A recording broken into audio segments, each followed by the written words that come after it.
ça bien à monde. En tout cas, les lots, il faut les libérer. C'est combattant à but à MLP, on aura des femmes. Donc, les cas à Moïse, c'est là, il m'a camé. Les lots de fer.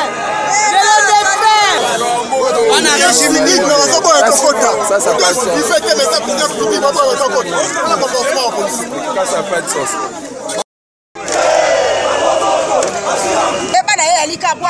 Le 19 bisona kabila eza bitumba ya mibali na mibali ebongo bazali na pouvoir bango bakanisa ki ete Frank Diongo tanga za koloba ete eza bitumba ya mibali na mibali aza moto aza na milice. C'est votre site d'information, mesdames et messieurs, bienvenue dans votre émission Horizon. Horizon au Cardinal Bakezaka, vraiment émission du peuple. Nous sommes bon le 5 septembre. Oh, isa date oh pesama ki bongo pour na verdict il y a final il y a verdict il y a papa Nabiso Frank Diongo honorable il y a opposition au Kangama Uta au Bakangaye Uta le 19 décembre 2016. Alors verdict ne selam esenga meke esala vraiment le yango wana longo na équipe Mbaya Info 16 et puis émission na Horizon to nga kite to tikala bongo le quoi to zakana kuna service ya bino bana ya Congo et surtout bino ba diaspora obo mesana mingi kolanda biso partout bozwami yango to koma kisika wana poto yeba biso to yeba to ka vumala matoite mais to yeba nini oyo kosalema na suka pona verdict wana alors to kumona ki bat bazaki belé en tout cas bat belé ba répondaki ba maman ba papa bat no sotu ya lisanga wana po président Frank Diongo wana azape bongo président ya dans la partie politique na ye MLP ou ezali bongo mouvement le mombiste et le progressiste yango wana vraiment bah nous surtout il y a MLP bah répondre qui vraiment na kati ya appel wana tous qui bon na cour suprême de justice o esika bongo verdict wana mesenga qui vraiment esalima bandeko mingi maya kolobezalité to uti kuna toyoki o esalami ba maman ba pesi ba argument na bango bana Congo pe misusu pe baleli parce que o esalami wana eza ya mawa mena kolinga koloba mingi tuna kolinga vraiment bino moko bolanda na bilili boyeba qu'est-ce qui s'est passé pour la journée oyo à travers honorable Nabiso honorable député national Frank Diongo o azape bongo président ya MLP.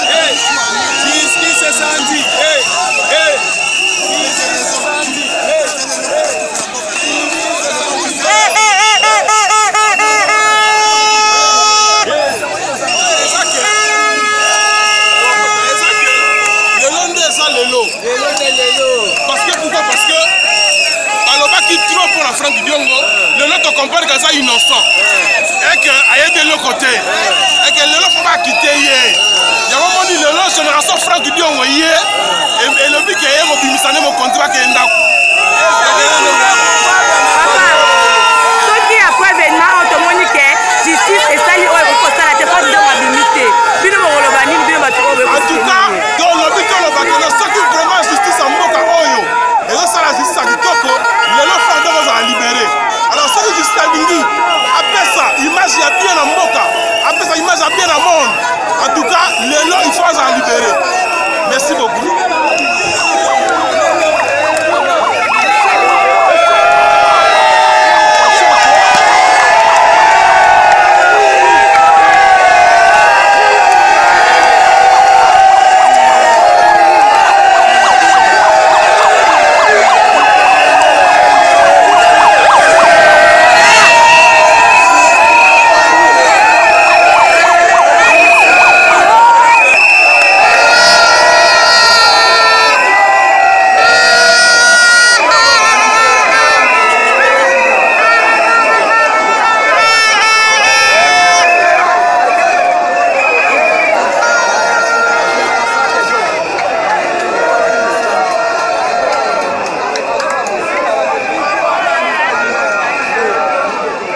loba te na kokufa mais c'est kana loba pona lobakara papa donc Diongo lelo ndenge journal lelo donc pona lelo te ko Diongo toke c'est sûr que il s'est fait que Diongo bozongi pamba sans ye te tozonga pamba te parce que nyonso déjà mo snan ko balobaka na soda moyini akomaki déjà ko casser biso to za pembeni na Diongo te mais tolongi ye tozaka pembeni na Diongo lelo to ko joyer ko process ko suka lelo to jouer mama to kenenda donc minga ko déjà te suka makambo de ka kuna papa tomoni bino boze belé awa boye pona acquittement pour nous comme système ya acquittement ya papa na biso honorable Franck Diongo alors moi liloba na tourner lelo pona ezani bon ya oloba kutu ekozala te parce que biloko tout ce sont des propos mensongers o balobela kozena faire lelo toyende poto joyer toyende poto ça va vantir mais toyende poto honorable donc lelo tokitana ye otike jamais lelo eza pour aussi asuka toyende poto joyer c'est combattant la biso à MLP honorable Franck Diongo donc l'état za moyini akosela ye makambo ntango boye kozwa bozolobaka l'état za moyini apparemment l'aura besoin de juger directement cour suprême oyo cour d'appel oyo interpellaki affaire Franck Diongo sikoyo bolinga bozwa ye na force bokobotola ye soit boyokaka cour suprême de justice wana bon tozali baintellectuel donc nous devons nous rappeler le passé accord à Saint-Sylvestre bango bayebi elobi nini on doit libérer les politiciens les acteurs politiques c'est pourquoi aujourd'hui on va libérer l'honorable Franck Diongo nous sommes venus prendre notre député notre élite de Lukunga comme accord à Saint-Sylvestre le bimaramba de crispation yango bino bo maître banako baetinde nini mabe oyo honorable na bino asali libanda yango bozo conséquence tena pour na accord wana ou comment bon même pas na accord wana soki pe botali na ndenge makambo zotambola Franck Diongo doit être libéré parce que aza na makambo to esali wana tout aza na kati te do il est innocent c'est pourquoi de joyer dosongana ye donc aujourd'hui la Guinée na cause de la libération honorable Franck Diongo c'est la lutte libère ok merci Lombela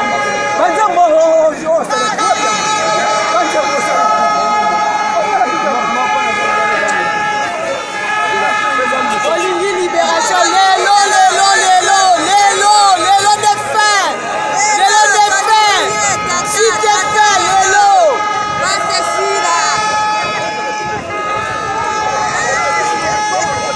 mama tomoni bino boye ebele awa mpona kitma ya papa na biso honorable Franck Diongo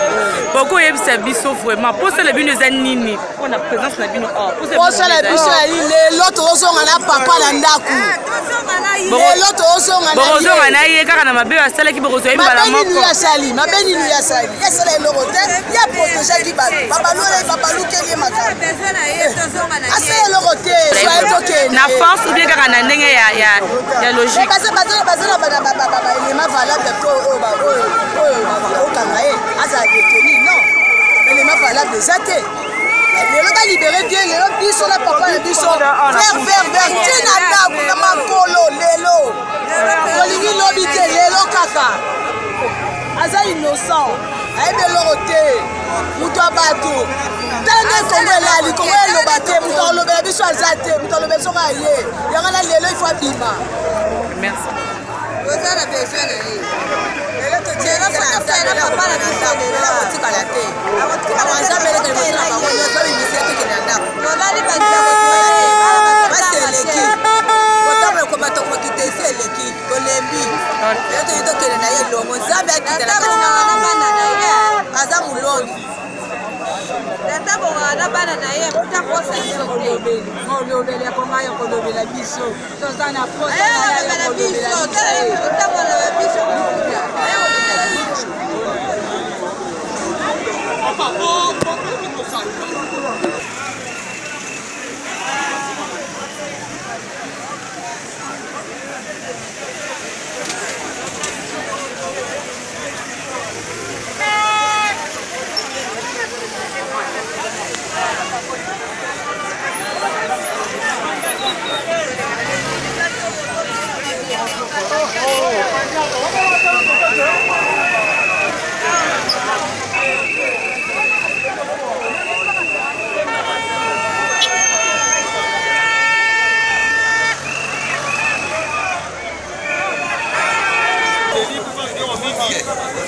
on doit essayer de remplacer.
Papa, oh, mwana, Christophe Bati mwana fa ndo katela mutema mwana liboso yango basolet mwana liboso ya fa ndo Christophe Bati moni bino ebele ba mibali boye a vous pouvez se biso papa na biso fa ndo boye pona papa no fa ndo mo pona nini parce que to ebi ke azai na minute o yebo azali na pele yebo ba libéré kene yebo azali mais ayende pas libéré mais déjà Sambe pose à qui déjà condamné aza condamné ye atela kosamba te bamema ye na bamai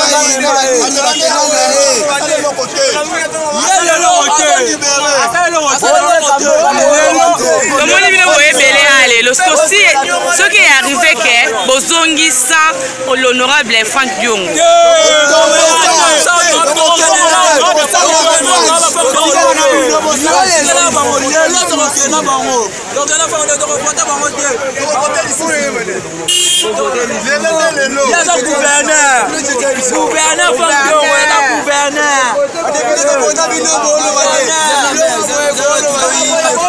mais déjà à Longwe, est-ce qu'elle nous déjà d'offense?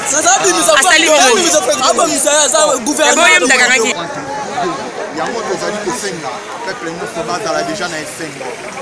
wana ebanda sikoyo ti bajuge bakokata donc tosengi tokanga moko mpe toyeba ndenge nini tokozonga na Franck Diongo ndako.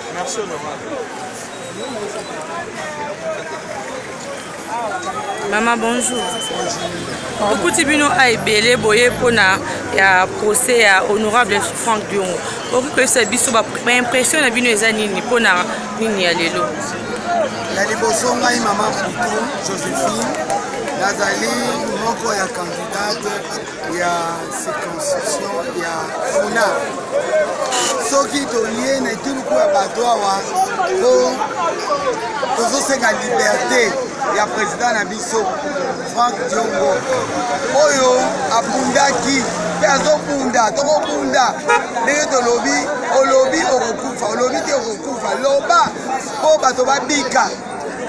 nde yango wana toye lelo batika ye ye azali koloba verité leta moyini azoboma siko klase ezongi bandako ebele soki tokoti bana bazongi te mpo nini makoki ezali te ye azali koloba yango azali kobunda okende na hôpital bato bazokufa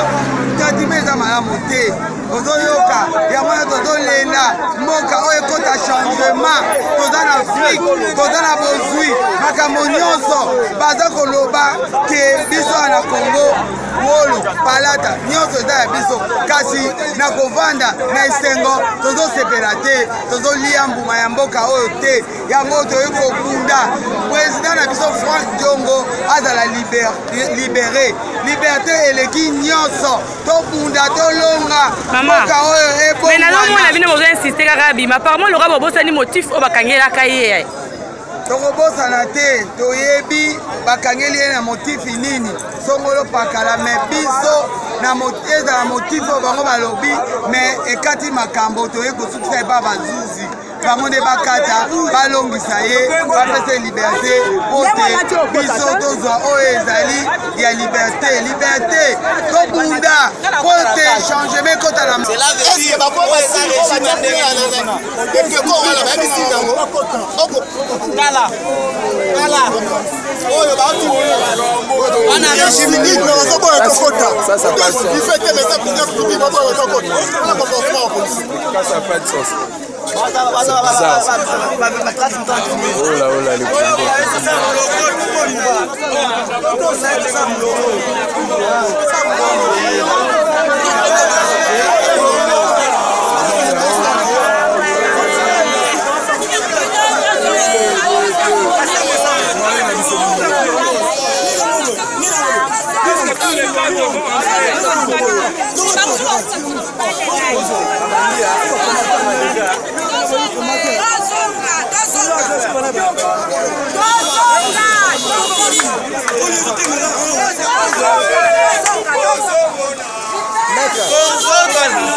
mokola lelo ezali kokolo ya esengo mpe ya nkembo mpona bana ya mouvement lingwiste progressiste MLP oyo ekambami na mwana mboka héros vivant Franck Diongo kolobeli ya peuple bokundeli ya peuple soldat du peuple oyo tobengi na MLP grand combattant azali oyo akangamaki na 2016 mpona makambo maye ayebi te mbeba na ye alika po alobaki ete le 19 biso na Kabila eza bitumba ya mibali na mibali ebongo bazali na pouvoir bango bakanisaki ete Franck Diongo ntango aza koloba ete eza bitumba ya mibali na mibali aza moto aza na milice balingi kosala mouvement insurrectionnel nalobi yango pamba te na baelema ya dossier ntango bakangaki mwana mboka Franck Diongo bakangaki ye mpo na mouvement insurrectionnel na aza kodetenir une milice wana communication de pièces ya deux parties communication ba pièce oyo communication ba pièce te ba pièce oyo etiami na dossier oyo ewutaki na parquet boyebi malamu ete mwana mboka wana bakangaki ye le 19 décembre le 20 décembre alekaki na procédure en flagrance na se ya kobetama afungola monoko ata mbala moko te mpo aloba mpe asamba juge allié ngulu alitoyi moko ayoki kaka version ministère public alobi Franck Diongo aza auteur intellectuel ya infraction ya arrestation arbitraire détention illégale suivie de torture nzoka nde Franck Diongo mokolo bakangaki ye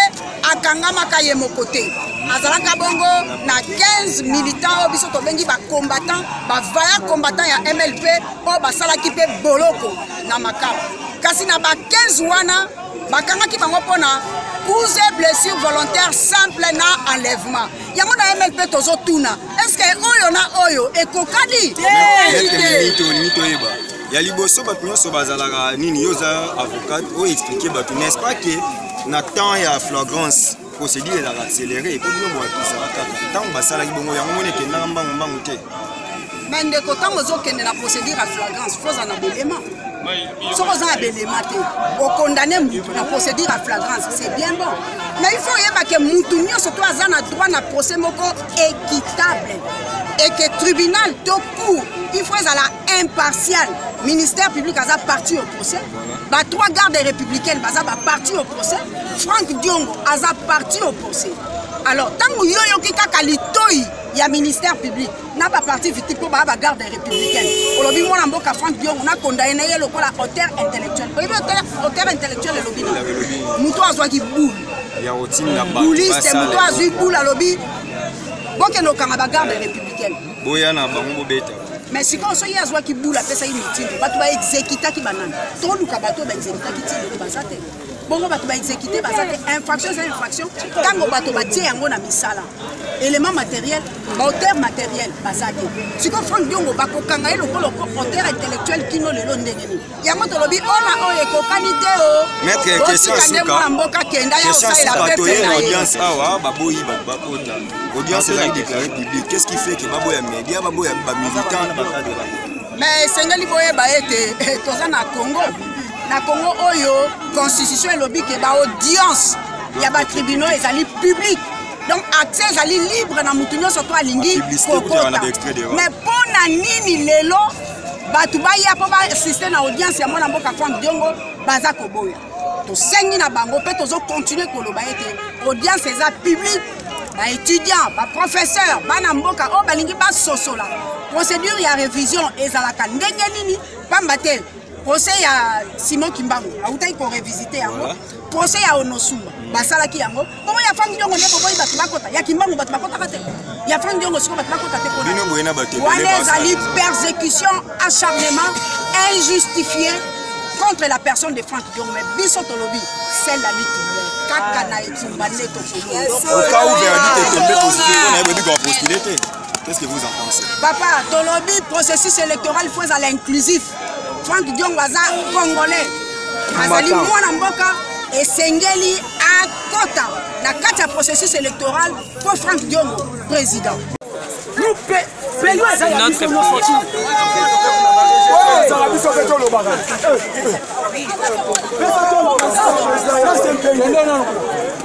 La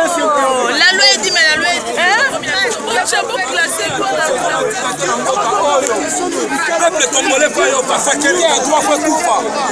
Chers internautes, nayebi te soki na koloba nini tolandi elongo na bino bino soyebi likambo na ndenge bandi na kosuka nango. Alors nayebi te na koloba eza pasi ou bien eza vraiment